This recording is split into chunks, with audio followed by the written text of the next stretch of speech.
There are tons of music festivals out there, but one has always stood out from the rest. What you need to survive Coachella. At Coachella. It took place at Coachella. The Coachella Valley Music and Arts Festival wrapped up yesterday. Coachella not only attracts music lovers, but some of the biggest celebrities out there keep coming back year after year. With Beyonce's epic performance Saturday at Coachella. What is it about Coachella that inspires such loyalty, and how has it developed its own unique look over the years? You might be surprised by the humble and rebellious beginnings of this now massive music festival, which is one of the largest in the entire world, not to mention the most profitable.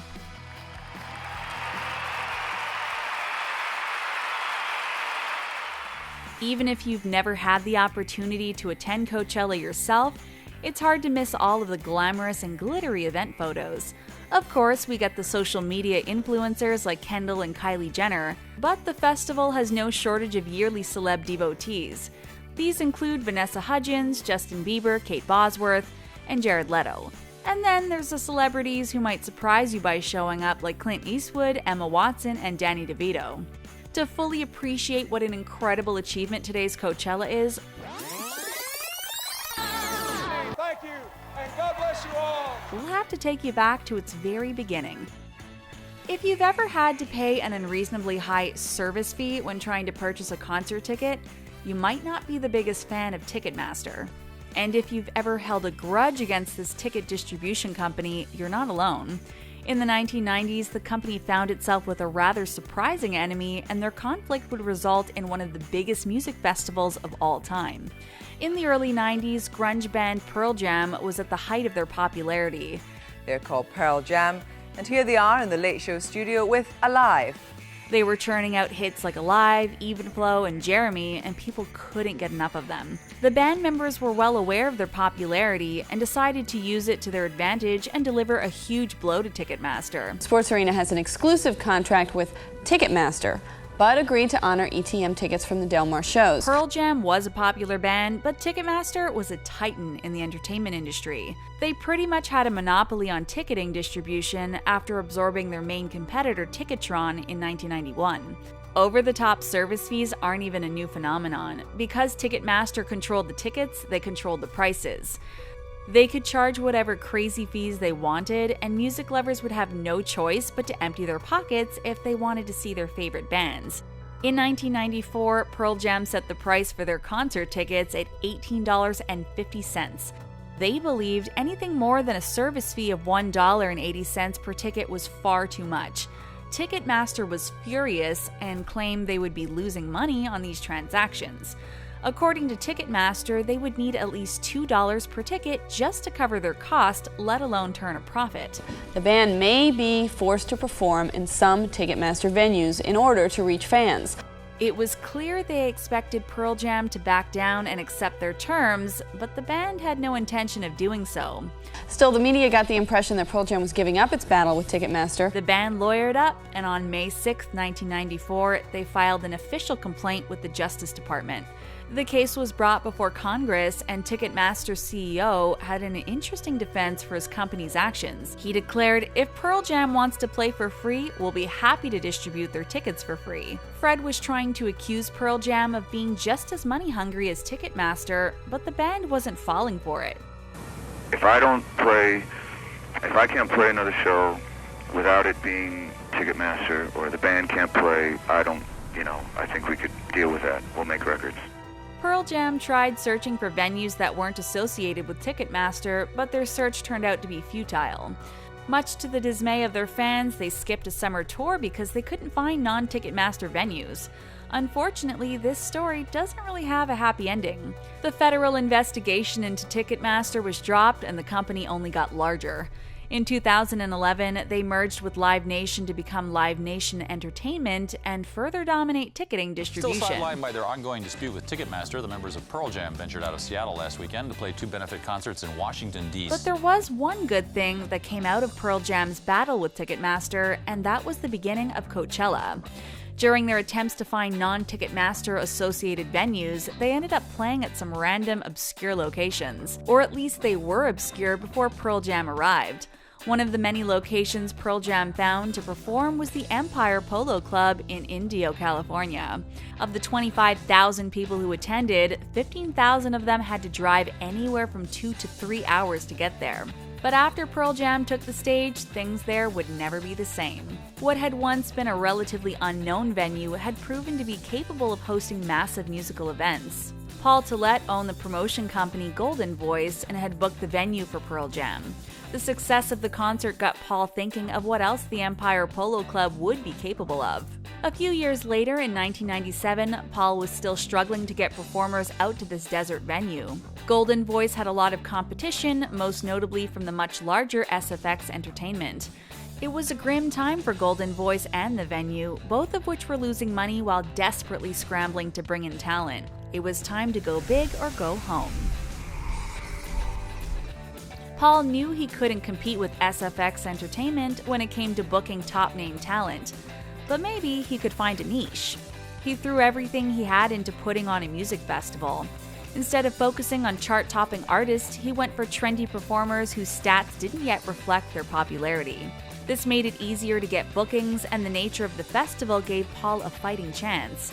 He reasoned that having a variety of performers would increase the odds of people who would want to attend. Some rain on a festival day may not damper spirits much, but when it turns the festival grounds to mud, it can be a huge problem. Paul attended the 1997 Glastonbury Festival, which was plagued by rain, and handed out pamphlets advertising a sunny Coachella. The original plan was to launch the inaugural Coachella Valley Music and Arts Festival in 1998. But Paul would find that to be impossible. There was just too much to be done, and he wasn't able to announce the festival until the wake of Woodstock '99.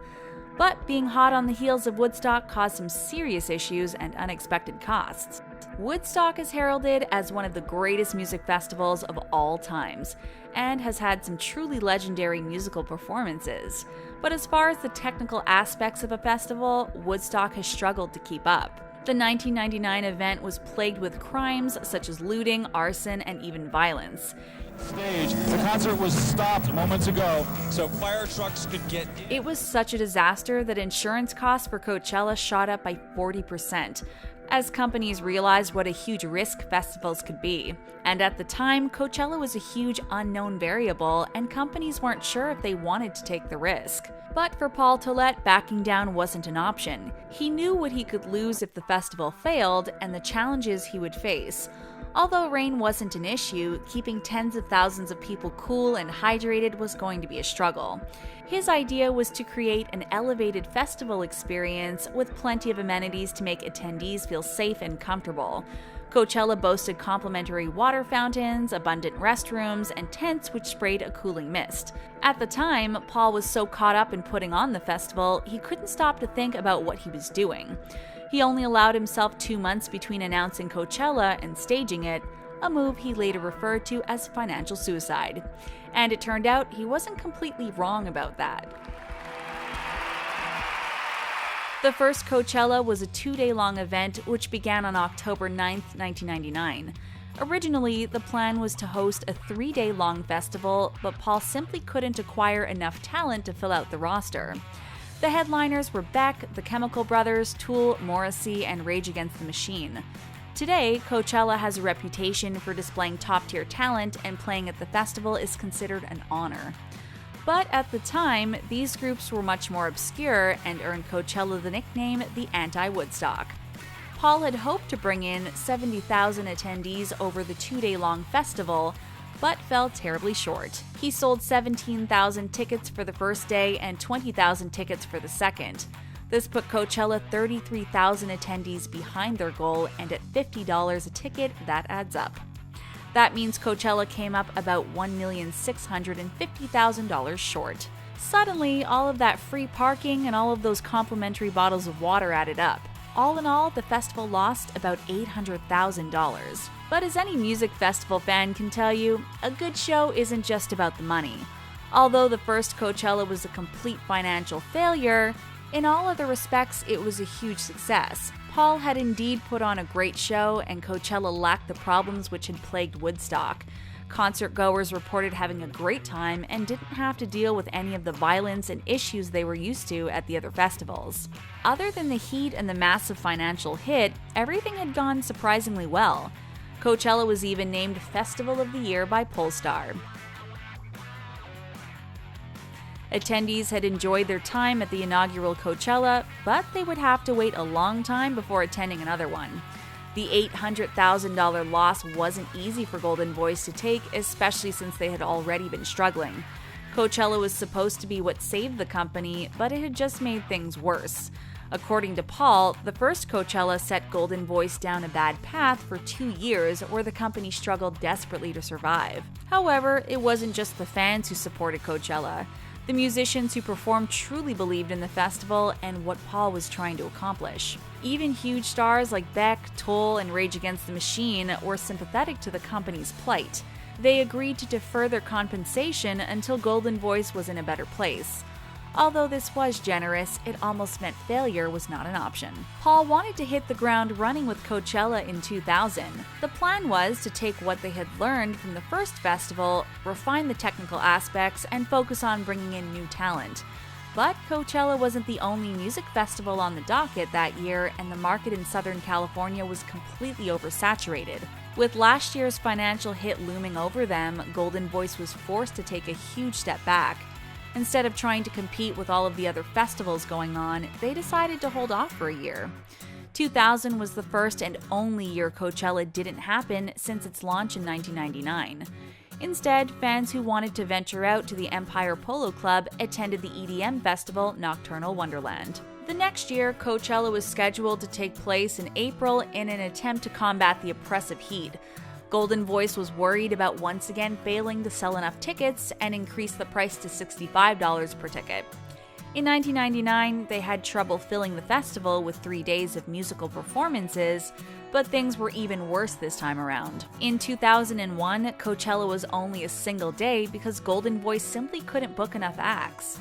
In addition, Golden Voice knew they needed a huge headliner to get people to show up, but just couldn't get it together. Until something quite unexpected and practically miraculous happened. Perry Farrell is best known for being the frontman of the group Jane's Addiction, but he is also credited with saving Coachella. The band had been big since the mid-'80s and was known for its high-energy performances and passionate fan base. This fan base was devastated when the group broke up for the first time in 1991. Perry was struggling with addiction, and it caused a lot of conflict between the members of the group. In 1997, Jane's Addiction briefly reunited for a reunion tour featuring new music which put them fresh in the minds of fans. It turns out, Perry counted several of the festival's organizers among his friends and decided to do them a massive favor. Just when it looked like Coachella wasn't going to happen, Perry swooped in to save the day. He announced that not only would he be coming on as a headliner, but he was getting the band back together. Jane's Addiction headlined the event, brought in attendees that Coachella desperately needed, and prevented the festival from being a total flop. Not only that, but it kicked off a tradition for Jane's Addiction and Perry Farrell. He's performed at Coachella more than any other artist, both solo and under various names. Other performers to take the stage in 2001 included Fatboy Slim, Paul Oakenfold, Mos Def, The Roots, and the Chemical Brothers. Coachella now had the talent, but they just had to make the finances work, something easier said than done. Paul sold Golden Voice to Anschutz Entertainment Group, or AEG, for $7 million. Fortunately for Paul and all the Coachella fans out there, AEG wanted the festival to work, and they were realistic about what to expect. They knew 2001 would potentially put them in the red, but AEG believed in Coachella and thought the financial hits would be temporary as the event grew in popularity. The one-day-long 2001 Coachella went on and 35,000 people showed up to watch their favorite bands. Although AEG's prediction was correct, it was nowhere near the catastrophic $800,000 loss of 1999. Paul estimates the 2001 event lost an amount in the low six-figure range.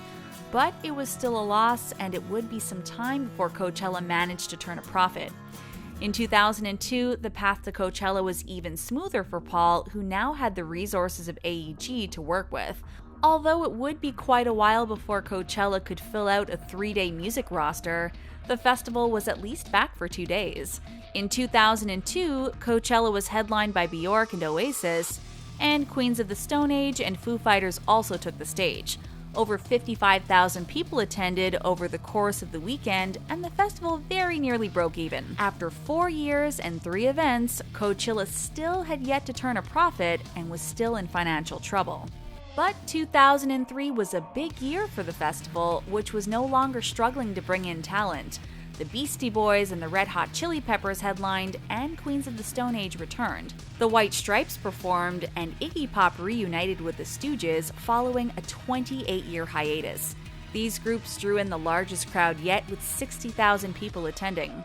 As the crowd grew, so did ticket prices. The original Coachella cost only $50 per day to attend, but that festival was also a massive financial failure. Now attendees could pay $75 for a single day or $140 for a weekend pass. This was also the first year Coachella offered on-site camping, which took the festival to the next level. People weren't just showing up to a concert anymore. They were paying to take part in the full Coachella experience, which didn't end when the music stopped. Being able to stay on site made it easier for festival goers to justify the long trek out to the desert and made it more appealing. 2004 was a landmark year for Coachella and for Paul Tollett personally. Its attendance doubled from the previous year as 120,000 people showed up ready to party. While the festival once struggled to attract people from California, now people came from all 50 states. It was also the year that AEG set its sights on not just acquiring Golden Voice, but Coachella in particular.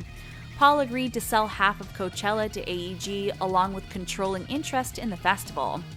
Coachella no longer had a problem attracting attendees or musical acts. There was a time when groups performed at Coachella to help out the struggling music festival, but now groups realized that Coachella was a way to get their music out there and increase their own level of fame and profits. Now they showed up not out of a sense of obligation, but with hopes of getting bigger. In 2004, Coachella had performers like the Flaming Lips, The Cure, and Radiohead. Coachella also has a history of bringing groups back together, and that year the Pixies reunited to take the stage. Not only did Coachella surpass all expectations, but they literally sold out. The next few years of Coachella were similarly profitable, with 2006 grossing $9 million. It also featured huge acts like Depeche Mode, Madonna, and Daft Punk. But in 2007, Coachella was facing some serious logistical issues that were threatening the longevity of the festival. The Empire Polo Club, which hosted Coachella, was owned by Alex Hagan III. He wanted to redevelop the land and use it for something other than concerts. Coachella was bringing in money, but it only happened once a year. Coachella needed to lock Alex into a long-term lease if they wanted to keep using the venue, and one festival per year just didn't work. So 2007 was the year that the annual Stagecoach Festival was launched. It's a country music festival which takes place at the same venue a weekend after Coachella ends. This allows the two festivals to share resources, maximize profits, and keep utilizing the Empire Polo Club. In addition to starting a sister festival, Coachella also achieved a massive milestone in 2007. After working towards it since 1999, they finally pulled off a 3-day-long festival. Former headliners returned, including the Red Hot Chili Peppers, Bjork, and the recently reunited Rage Against the Machine. This was the highest attended Coachella yet, with 186,666 people in attendance. Profits far surpassed the previous years, reaching $16.3 million in gross profit. Although most people consider her an actress and not a musician, Scarlett Johansson took the stage. She sang with the reunited Jesus and the Mary Chain and was an example of Coachella featuring acts you just can't see anywhere else. In 2007, it seemed like Coachella was an unstoppable force with nowhere to go but up. But the following year would shock AEG, who realized they had been overextending themselves with the festival. 2008 was the first time in years that the festival didn't completely sell out and tickets were still remaining. And this was remarkably bad timing considering that the festival had gone above and beyond when it came to booking talent. Now that Coachella was a huge success, it could access top-tier talent, and they spared no expense in 2008. They booked Prince, Roger Waters, and Jack Johnson, among other big-name performers. Attendance dropped to slightly over 151,000 attendees and only grossed $13.8 million. This may seem like a lot, but Coachella was back to losing money due to high booking fees from Prince and Roger Waters. But despite this hit, Coachella was still cultivating what had made it so special in the first place. Coachella had gotten burned by doing too big, and many felt they should scale back and return to their roots. But for the organizers of the festival, there was no going back. In 2009, attendance was still down and gross profits were at slightly over $15 million. The festival took place a week earlier than usual, and the headliners were once more massive stars. These included Paul McCartney, The Killers, and The Cure. The party started going later, with McCartney surpassing Coachella's strict curfew by 54 minutes. The Cure did the same, but were cut off after 30 minutes when the festival pulled the power. Coachella was going strong, but many fans who had supported the festival since its early days felt it was losing touch with what had made it so special. But in terms of profitability, Coachella was just getting started. 2010 saw the complete elimination of single-day tickets. The cost for a general admission ticket for all 3 days was just over $300 when all taxes and fees were added. Some festival goers were upset there was no longer the more affordable single-day option, which meant a lot of people missed out. However, Paul defended his decision and said it was done to enhance the overall experience of Coachella. That year, Jay-Z became the first hip-hop act to headline the festival. His fellow performers include Muse, The Gorillaz, Bass Nectar, and David Guetta. Despite the change in ticket availability, this was the biggest year yet. Over 225,000 people showed up, and the festival grossed over $21 million. The festival managed to be a success despite many factors working against it. Paul was forced to upgrade security and wristband technology to keep up with the demands of the festival. They funded an additional lane on Avenue 50, which borders the festival, adding lighting and security and restructuring the venue. Coachella is a music festival, of course, but it's also an art festival. Previously, a lot of art had been shipped in and rented from other sites such as Burning Man. But while people accused Coachella of selling out, the festival was putting a greater emphasis on art. Curator Paul Clement started turning down rental in favor of commissioning artists who could make pieces just for Coachella. But while many people still believe in Coachella, others were skeptical of its changes. In 2012, the festival expanded to 2 weekends, a move that was criticized by many. Rolling Stone called the move risky and said it was a bad decision on the part of the organizers. But despite their skepticism, Coachella sold out both weekends in a mere 3 hours. The festival took in over $47 million over the 2 weekends from its over 158,000 attendees. What had once started out as an incredibly accessible festival now had a far wealthier audience. Casual festival goers had been phased out, and those who could commit to Coachella had money to burn. This was really when we started to see a distinctive sense of Coachella style take place, and when the true evolution of Coachella fashion began. 2013 saw Coachella go from a massive financial sinkhole to the top music festival in the world. The art and atmosphere of Coachella had never been better, and there was no shortage of people willing and able to pay the growing ticket prices. It took in over $67.2 million from 180,000 people, and Golden Voice used that money for a major purchase. They spent $30 million buying the land surrounding the Empire Polo Club, which had previously been on lease. This made the festival even bigger and allowed the addition of permanent infrastructure to be added. The next year, Coachella general admission tickets sold out in under 20 minutes, and VIP tickets sold out in a few hours. 2014 sales were a record-breaking $78.3 million. Since then, the festival has only grown bigger, and each year its attendance cap is increased as more and more people are attending. But of course, Coachella isn't perfect, and we aren't just talking about those who feel as though the festival has sold out. There have been some huge controversies over the years at Coachella, some of which persist to this day. One frequent point of contention has to do with the distinctive fashion of the festival. A lot of the outfits being worn at Coachella are inspired by vintage hippie vibes and include things like flower crowns and flowing fabric. Festivals are an excuse for many people to wear things they simply can't pull off anywhere else. But Native American headdresses are often worn by attendees, and many people have a serious issue with this. In Native American culture, a headdress is not just a mere fashion accessory. It's a piece with spiritual and historical significance. It also plays into harmful Native American stereotypes, and considering the tragic history of Native American culture, many feel it's in plain bad taste. Many members of the Native American community have spoken out against this practice, but their complaints have fallen on deaf ears. Many other festivals, including Electric Forest in Rothbury, Michigan, have banned this type of apparel. Not only does Coachella allow it, but it seems as though they've leaned into the trend. They even allow festival goers to rent teepees for the weekend, for thousands of dollars, of course. Some have accused Coachella of insensitivity and of trying to maximize profits at the expense of decency. The music festival started out taking whatever performers they could get, but before long, they could afford to be choosy. And it seems like the artists they've chosen over the past decade have been predominantly male. Lady Gaga performed at Coachella in 2017, but before that, the festival hadn't had a female headliner in a decade.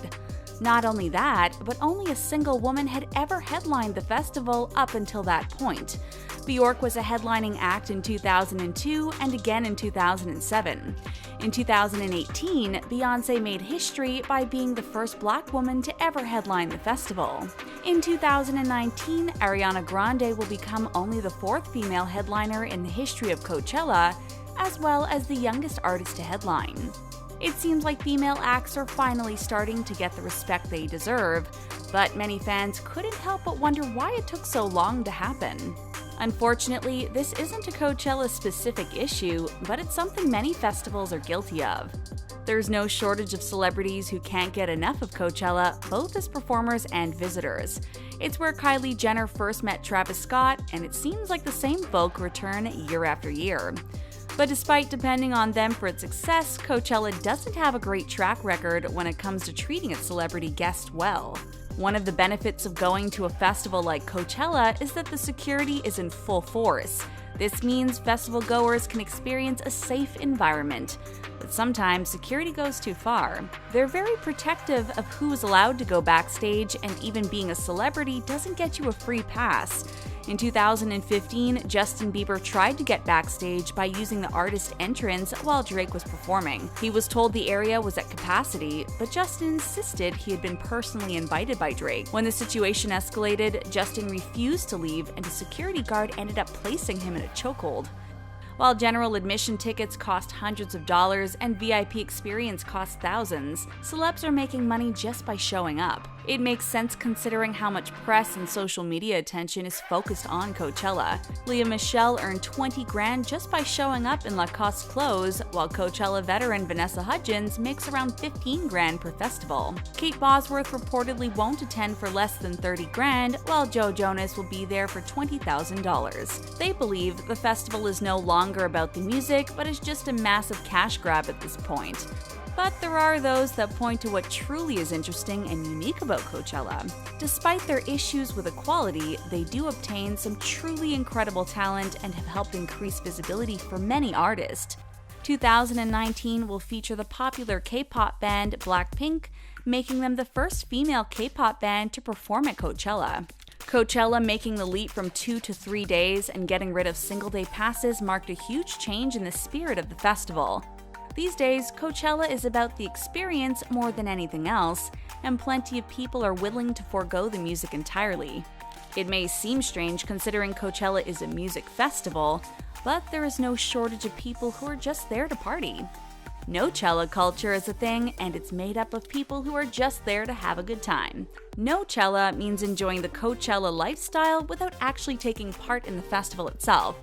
Detractors argue that the see and be seen culture is ruining the heart of Coachella, but others argue that it's simply evolving to give the people what they want. They want high fashion, exclusive events, and to feel like they're living the VIP lifestyle. Marketers are more interested than ever in being a part of Coachella, and even Paul Tollett has noticed the change. He believes music is still a part of the festival, but admits he sees it becoming less and less important as years go by. There's no doubt that Coachella has come a long way in its history. While it was once losing hundreds of thousands of dollars, it's now making money hand over fist.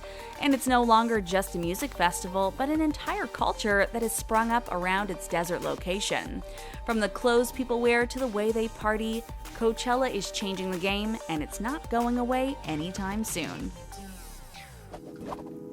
After learning about the history of Coachella, is it a festival you would ever want to attend? Tell us why or why not in the comments section, and then click on the subscribe button for more videos from us here at The Taco. Thanks for watching, and we'll see you again next time.